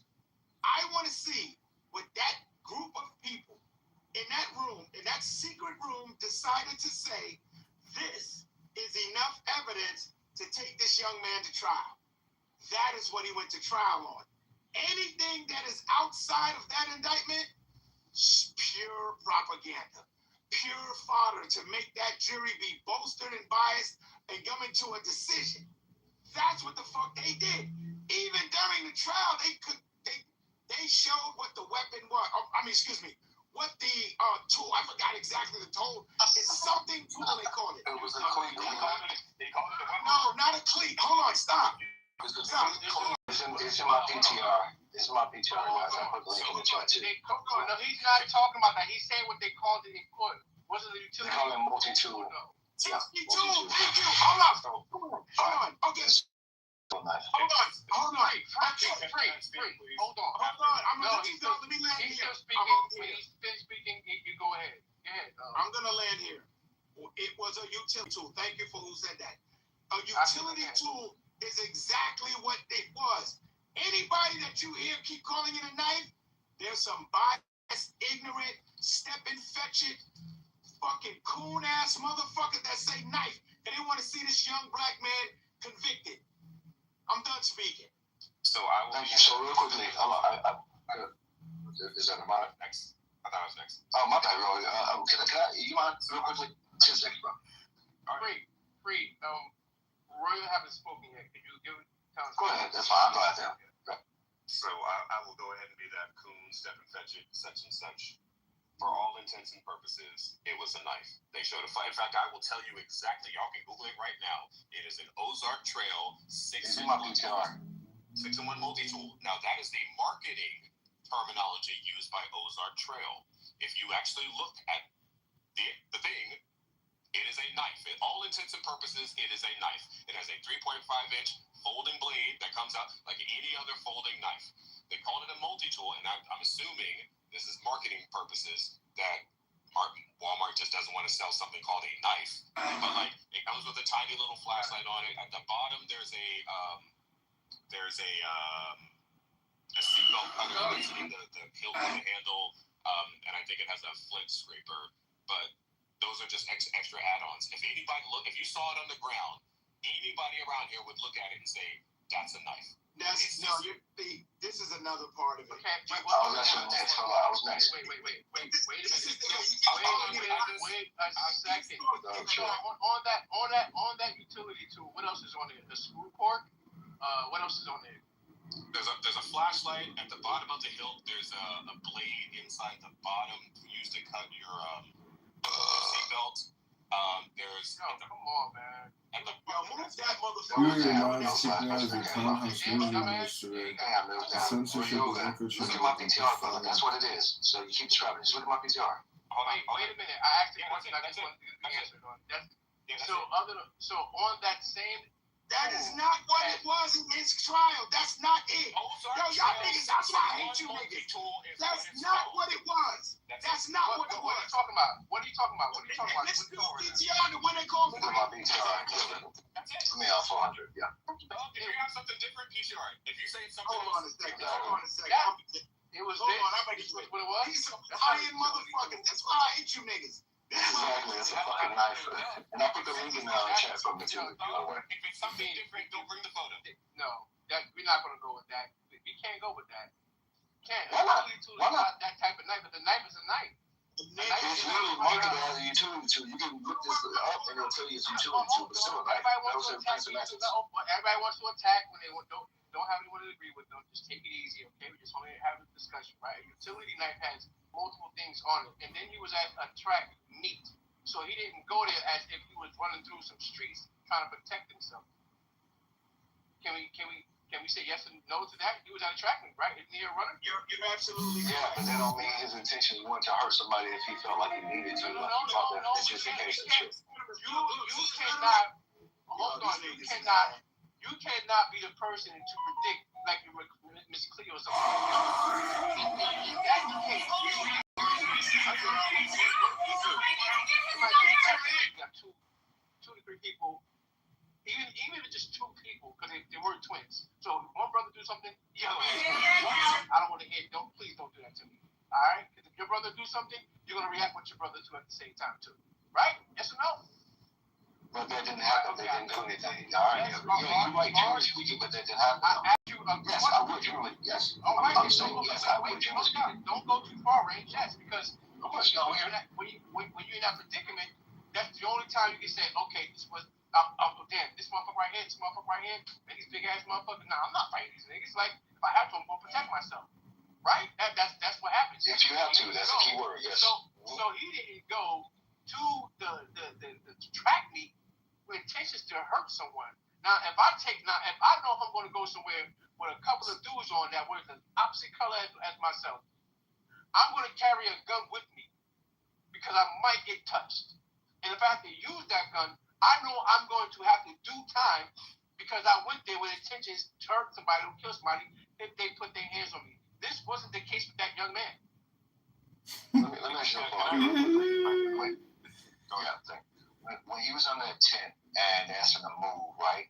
And he said, and you guys, some of you guys say y'all play football and sports, whatever, right? Let me tell you psychology, just as you, but especially us in that space as young boys. You go to your rival team, right? You see how they are, you holler at they cheerleaders who are whatever, but you go in their space, right? And you linger about and they kind of get mad at you. And then they talk shit. Let's say all this ball's over. The first thing you say to your boys in that space, man, I bitched them niggas. I was in their space, man, niggas trying to leave. I was just, your boys probably looking at you from a distance when they show up on the scene. They look like, yo, what you doing over there? Now I'm just trying these niggas. These niggas are weak. That is bolstering. Like, where's the question? You said you had a question. Yeah, I do have a question. Well, I was going to just ask it, but I felt like we were going to jump around, so we're going to ask a question. Do you not think that right there is some offensive that you go into your team's space and you just linger about, knowing that the chances that they're going to engage you at some point, because you're in that space, like it's a 10. Think about that 10 is usually what, about 10 by 10 approximately.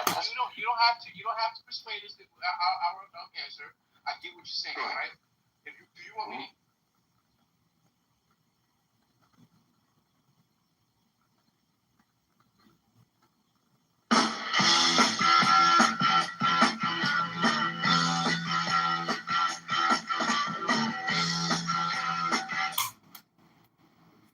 Well, I can't play that, but I'm going to shut all this down.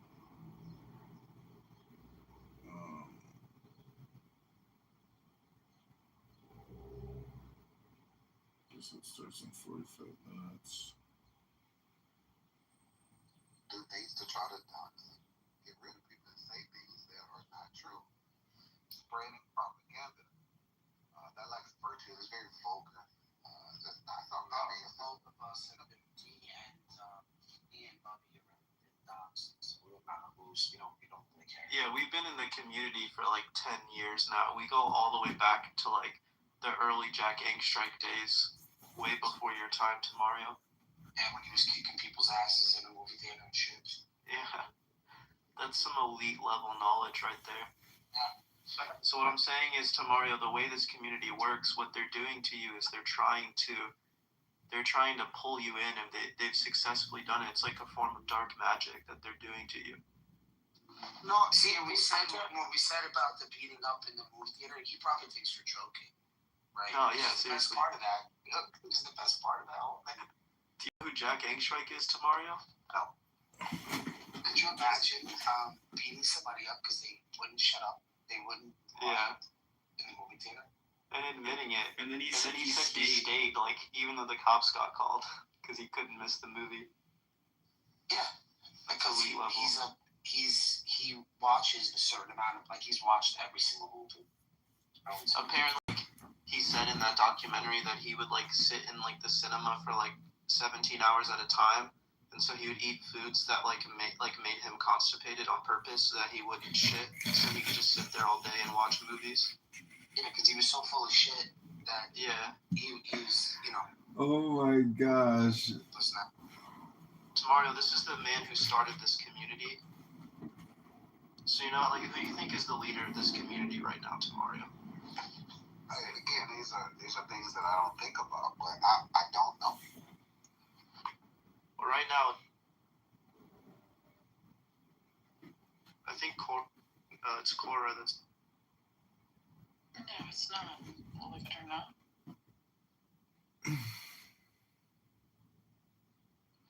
You know, I think Cora should do an audiobook with her voice reading Greek mythology. I'd totally buy that. Do you like Plato? I would love to do that tomorrow. Wait, who's reading my boy, baby? It's Daniel. Puppy. It's Daniel Nero. Yeah, please, man. This is my boy, bro. Yeah, be a good boy, Daniel Nero, and stop. Anyway, I would love to do that tomorrow, but Stephen Back in the great city of Chicago. and I can't outperform Stephen Fry. Well, I suppose. I mean, okay. I hear you.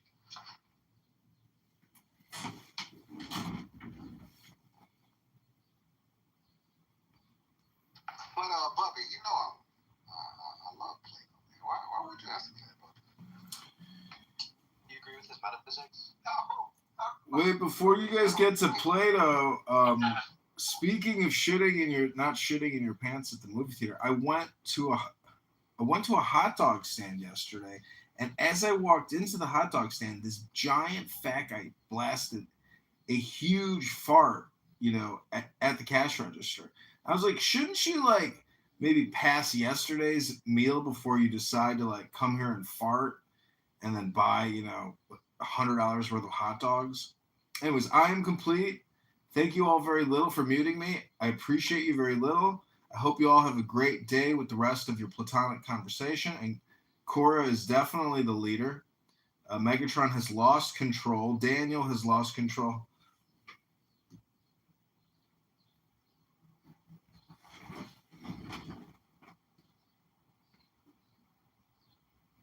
So, do you think that you think Bob is the leader of the community right now, baby? You think it's Bob? No. I think it's Andrew. Yeah, but he always needs a sidekick. He can do it by himself. His sidekick is Sully. Sweet. Was Sully the guy in that video? That like 5-hour video of him talking? Is that who was in that link that you provided?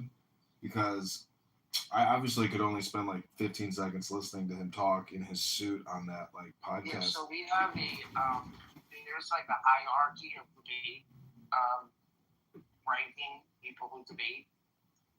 You know what I mean?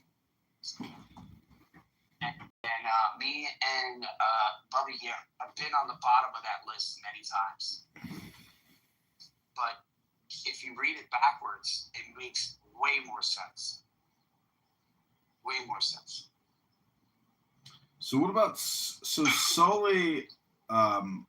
He says he's an atheist. The most hated people, right? They're usually at the bottom of the list, right? Are the most hated people highly annoying people, or are they extremely annoying people? No, those people they're not memorable.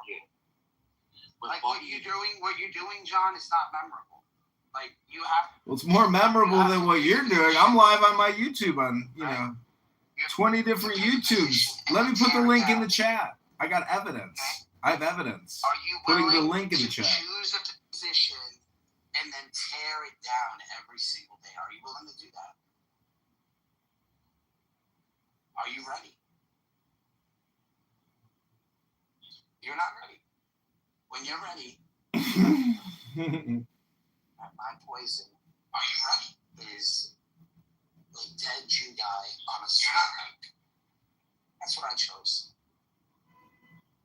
It's the hill I'm fucking dying on. Well, you ain't dying on books, that's for sure. Because if that's what you're dying on, you're a schmuck. You don't even understand the symbols. I got a book of 5,000 symbols over here related to the whole fucking thing. I mean, if you want to play the same fucking video game every day, that's like going to the casino and playing your favorite slot machine. You're an idiot. That fucking slot machine is taking from you with every bet, sucking your opportunity away from you. You could keep playing the same video game every fucking day of the week. That's what you do. I get it. Oh, I see what you're doing. I've been noticing this about you within the last, week or so, probably. I think it was scattered in the beginning. Scattered. But you don't like, right? Scattered. The fact that you don't know how to start trends. Oh. Right? Like you come in here and you get mad. He's the trendsetter. Right? And I can teach you. I can teach you how to do it, right? He's the zeitgeist. Okay, Dr. Zeitgeist. If you say so, Dr. Zeitgeist, I didn't know you were a trendsetter in here. I get it. Yesterday, we collabed, and it was a success. We hit a home run. But that was because of the collab. And it was because of AI and Grok. No, I think there's one thing that you just have to feel and recognize. Well, first of all, let me just so that we point of clarification. We already arrived at the understanding that you're able to suck your own dick. Are you able to suck your own balls, dude? If you did as much yoga as I did, you could actually possibly kiss it. You can kiss the tip of it, maybe. Done. Can you suck we know you can suck your own dick. Can you suck your own balls? Yes or no? That's a no. That's a no. And I can barely kiss the tip. So when you say I can suck my dick, you're really making an all or nothing statement, which is not quite accurate. Because if I can just extend my tongue out and put it into the hole of my scrotum, well, is that technically sucking your dick if you can just lick the tip of your penis? All right, we got Cora on stage, guys. Can we Cora likes. Can we be a little? Can we not? Yeah, can we not? Because I don't want her to get upset. No, she's gonna leave. She's gonna leave. Then she's gonna have a secret meeting I'm not gonna know about, and then get blamed for not being there because I was sleeping. So let's just chill out. Dude, the best part about this is gonna be that if I do say something inappropriate, it's always gonna turn back to Barb. Not worry. Yeah. I say what the fuck I want. Always. But anyway, John, when you swallow your father's cum, is there something about that makes you feel like a cocksucker? Well, projection alert detection activation system. When you say, if I enjoy drinking my father's splunkum, is that really related to the abuse? Just don't have it anymore, Barney. Dude, remember? Doesn't have it anymore. Oh, I still got it. But you're just projecting your dad's horror story onto me, Nero. So enjoy your day. I'm going to go about my best life. Good luck, and God bless here in your redundant video game for retards. Take care now. Thank you very little. Bye-bye. So well. It was weird. Like we had this thing, like it was like we had sex. It was amazing. I was crying. It's a great collab right there. And, whenever you have a Muslim in here who just won't give it up, just let me read the story of the untold thread. And then we can see where they stand in their family with regards to the pedophilic behavior. A trend like this where, in other words, apologetics would be done in this poetic way. Right? See, what it is a hypnosis. Oh my God, let's do it. Yeah. Well, this story consists of the same frame, but I want to add the zinger in the beginning. I want to start the story with either, brother or the father of a daughter experience, and then him realizing as a kid he comes up and he's like, oh, you know what I mean? Like something that affected him before he found out this was the norm. Do you get what I mean? You get where I'm going? Who knows where I'm going? like the tragic thing, and then we find out, oh my God, like, he's brought the world, and he's a Muslim. And he doesn't realize that the very thing, perseverance, is ultimately with that one person, so taught everything of, is that same very demise of his pain. Yeah, Daniel knows where I'm going with this, man. This is gonna be an A&E special, and not for nothing. I got another one for you, John.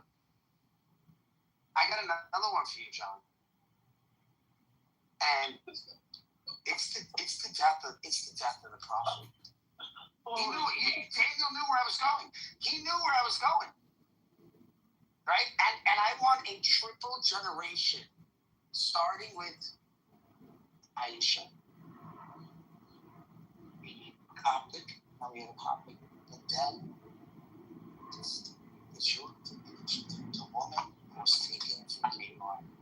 I want all three of those, and then ultimately, right? The climax, John. We gotta have a private conversation. We're gonna do this. I'm gonna try. I got the whole thing mapped out. We're gonna have a lick. All I need is like 2 minutes with you, and we can come up with the whole story. But you kind of get where I'm going with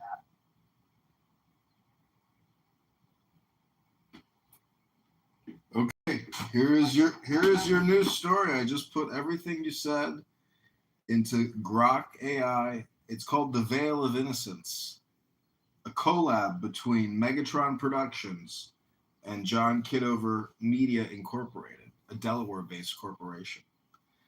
In the sun-baked streets of a quiet village in rural Pakistan, young Ahmed grew up under the call of the Muezzin.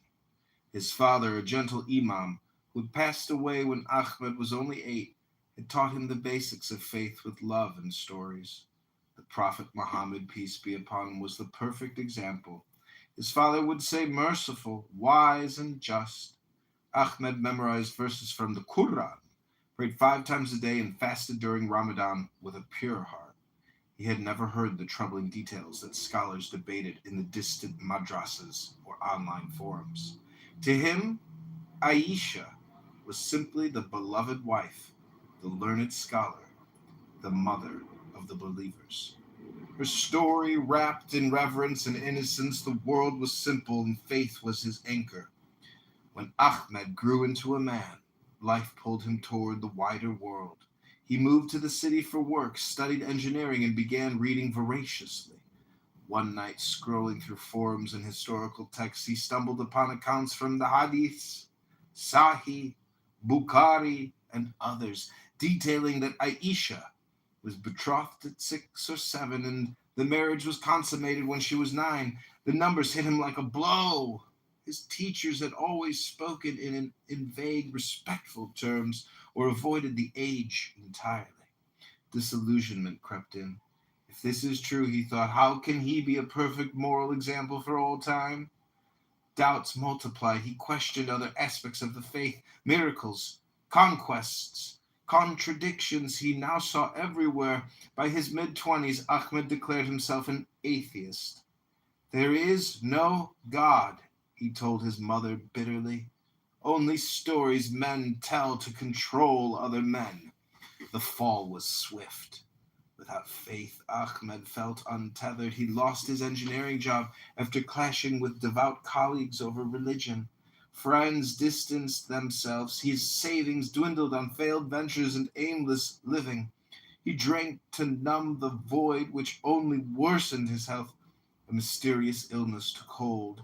Fevers, weakness, and pain that doctors could not fully diagnose. He ended up in a rundown shack on the edge of the city, begging for scraps, his body wasting away. Poverty stripped him of dignity. Sickness robbed him of hope. Nights blurred into one long fever dream of regret.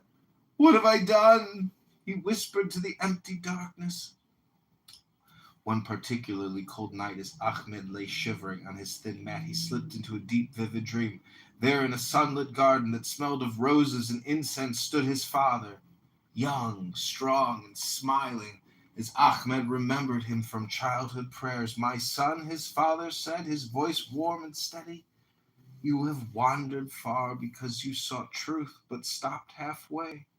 Ahmed fell to his knees. "Father, I learned the truth about Aisha, her age. How can any man defend that? It shattered everything." His father placed a hand on Ahmed's shoulder. "The records are there, Ahmed. The Prophet married Aisha when she was young, as was the custom of tribes and kings in that harsh desert world of the 7th century. Girls matured early. Alliances were sealed through family bonds. Aisha herself narrated the accounts proudly later in life, becoming one of the greatest scholars of Islam, leading armies and teaching thousands. She lived to old age, respected and influential. But the deeper truth you missed, my son, is context, not excuse. Every era has its norms. Great figures are judged by the light they brought, not by modern standards alone. Muhammad ended female infanticide, elevated women's rights in inheritance and divorce compared to his time, and built a community from chaos. Yet he was a man of his time, not a flawless angel above history. True faith grapples with this. Rather than fleeing into denial or blind rejection, atheism offered you no answers, only emptiness. The universe still whispers of design. Return to seeking truth without fear, the real kind, full and unfiltered. Tears streamed down Ahmed's face in the dream. I was so lost. Truth heals when embraced wholly, his father said. Wait now. Live! Ahmed jolted awake at dawn, sweat soaked but strangely calm. The fever that had plagued him for months was gone. His limbs felt strong again. He rose, unsteady at first, and walked outside into the golden light, digging near an old olive tree behind his shack, a spot his father had once mentioned in stories of their ancestors. Ahmed's hand struck something hard. He unearthed a small, weathered chest. Inside gleamed gold coins, ancient jewelry, and faded documents, a forgotten family inheritance buried during times of war, worth enough to change his life. Strength returned fully over the following days. With his health restored and newfound resources, Ahmed rebuilt. He studied deeply, reading history, philosophy, and scripture with fresh eyes, neither naive believer nor angry rejecter. Months later, at a community gathering, he met Fatima. She was kind, intelligent, and shared his quiet quest for meaning. The conversations flowed easily from faith to doubt to discovery. In time, they fell in love. They married in a simple ceremony under the open sky, vowing to seek truth together, raising any future children with honesty about history's complexities and humanity's enduring search for the divine. Ahmed's life became one of balance, prosperous yet humble, healthy in body and spirit. He never forgot the dream. The truth had not been simple condemnation or whitewash, but a call to mature understanding. And in accepting it, he found his way home. His new wife, Fatima, was only 8 years old.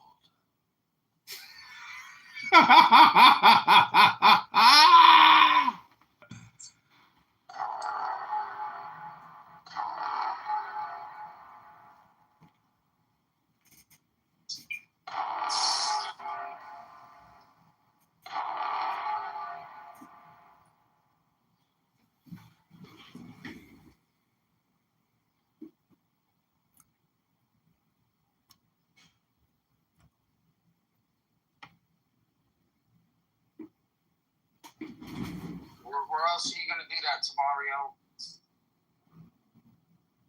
Huh? What was that? I said, where else are you gonna do that? Is that stoic? My man out stoic you right there. You can't be no better stoic than that. He just buried you. You should never bring up Stoicism again. That's what I'm saying. It's my advice to you. Especially around John. Other people, yeah, but when he's around, just don't bring it up. All right?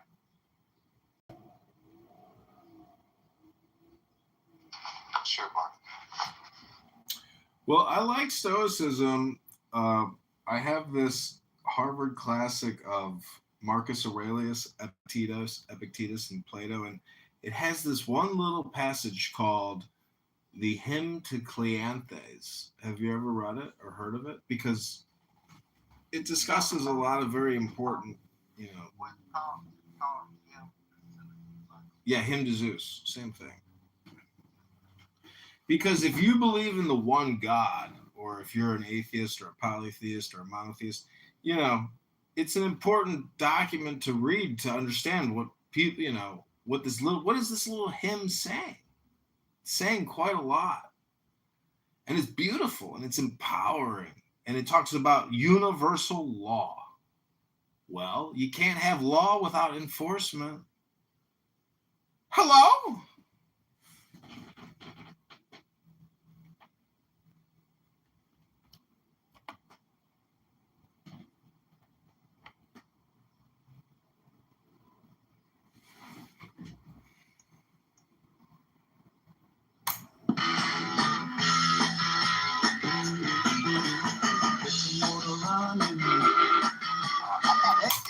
Cleanthes really go from Zeno to Chrysippus, I think, really had it kind of figured out. And then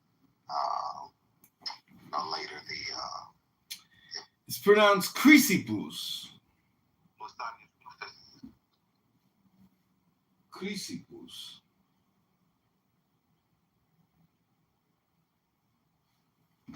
Okay, we've hit the 3-hour mark on the John Kitover show this morning. Thank you all for being a part of this musical entertainment experience. Without you, none of this could have been possible.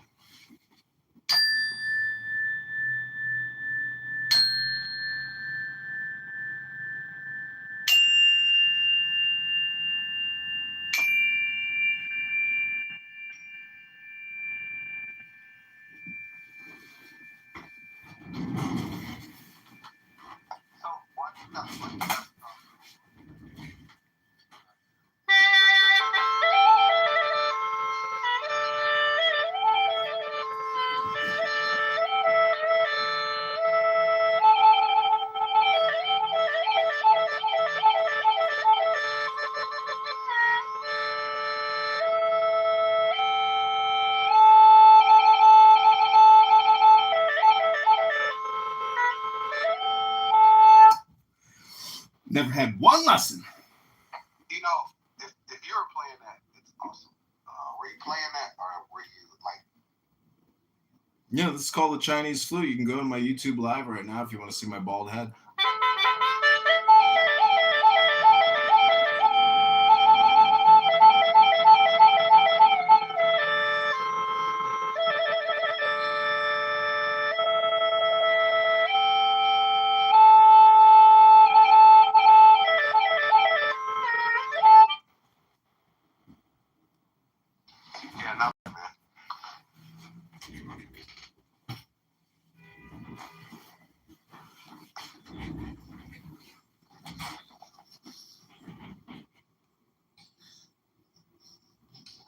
Are you trying to say something, Lord? We can't hear you.